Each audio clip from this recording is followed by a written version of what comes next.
Welcome to another edition of Hey Bobby here on 93.5, 1590 WAKR. Hey Bobby, brought to you by Nika IBEW. And Bobby, we're seeing the influx of these three kid pitchers this year. And the other night, Gavin Williams coming off a terrific night. We've seen Tanner Bybee. We've seen Logan Allen. They've just been terrific for us. But new pitchers coming up through the system really isn't anything new for the organization. Not that we should take it for granted.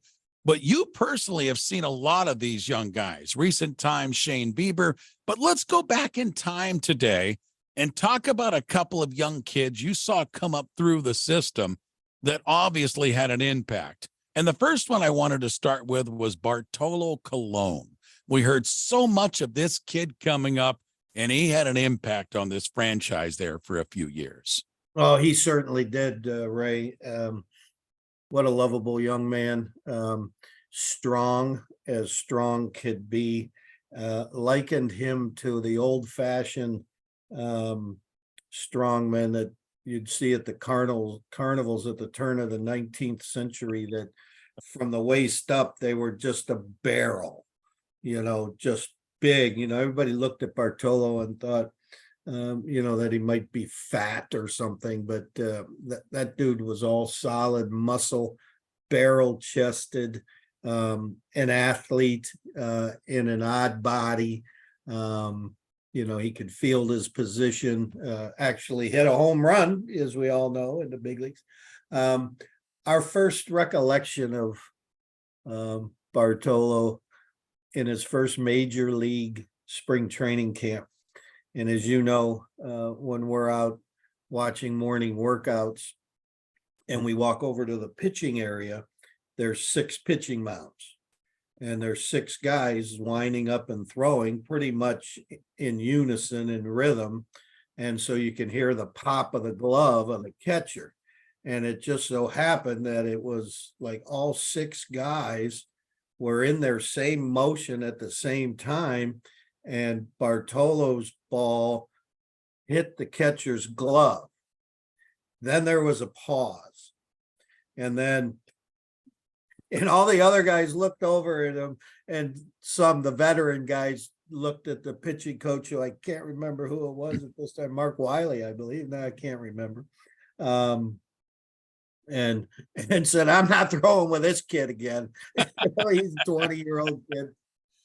Just he's just free and easy, throwing his nice and hard, and that just opened everybody's eyes in spring training camp. Just that little snippet said, okay, seeing him for the first time. A lot of guys, there wasn't the video and all that stuff as prevalent as today.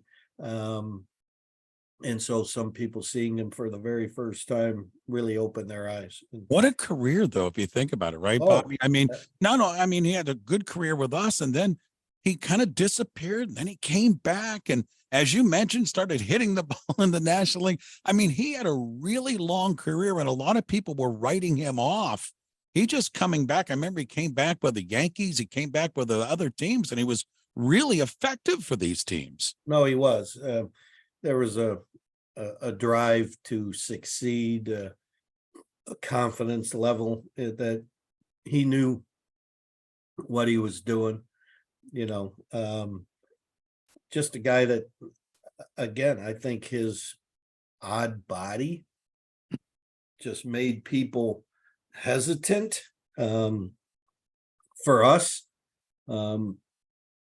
it was coming upon free agency and an opportunity for us to get some players in return to fill in our minor league system that was lacking of talent, and getting 3 remarkable players in return. One a Cy Young Award winner, one who, if he would have stayed healthy, would have been one of the greatest players in franchise history, and Grady Sizemore.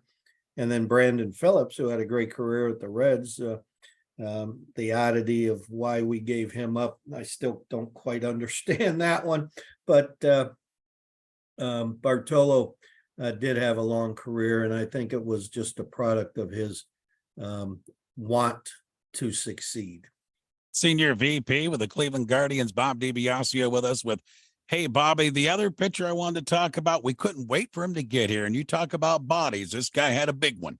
And that's CC Sabathia. And I know you were close with CC, and you remember the big kid coming up through the organization and what an impact he had his first year. I think his first year with us, what, he won 17 games, maybe. His he did. Year with us, finished second in the Rookie of the Year voting. But talk about CC for us and the impact on our franchise. Yeah, CC, one of those big, strong guys. Again, a different kind of body, oversized. I'll never forget. I'm sure I've told you this story before, but I had word from a couple of our scouts that I should go look at the scouting report for CC Sabathia.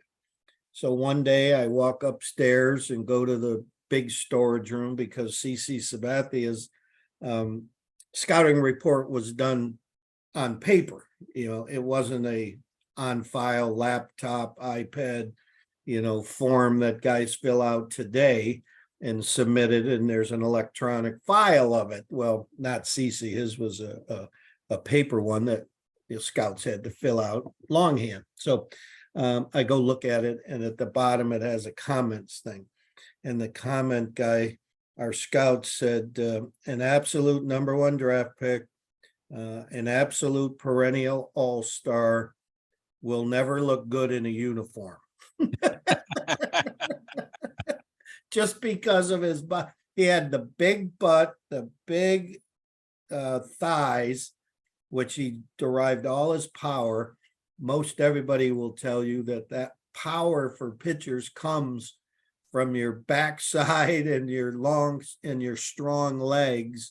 And that's where CC's power came. And I'll never forget Charlie Manuel, spring training, screaming at John Hart and Danny O'Dowd, and Mark Shapiro, who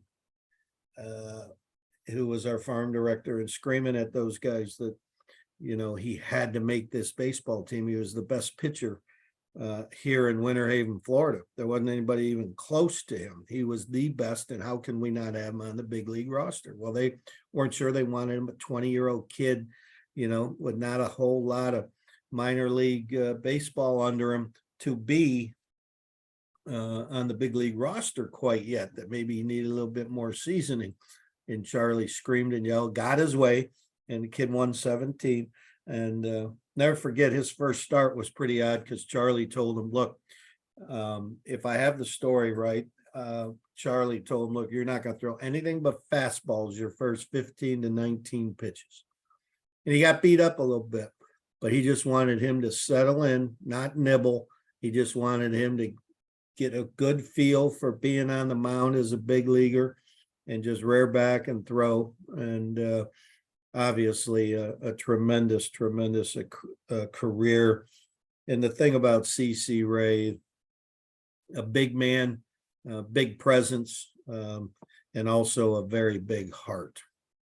I know that was one, and you and I have talked about this maybe off the camera a little bit, because baseball's business, but it's also a sport and it's a family.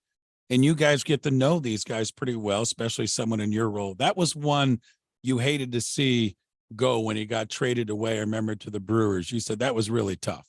Well, it was. I mean, he was one that when you come to a team at 20, as a PR guy, you really try to keep an eye out, as all the coaches do and everybody else.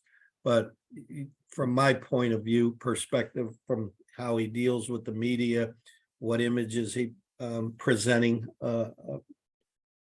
out to the public, that's my world. I need to, help him along and in that sort of thing. So, we'd sit and talk and had a really good relationship. So you get to know a kid who's a single kid, coming out of high school.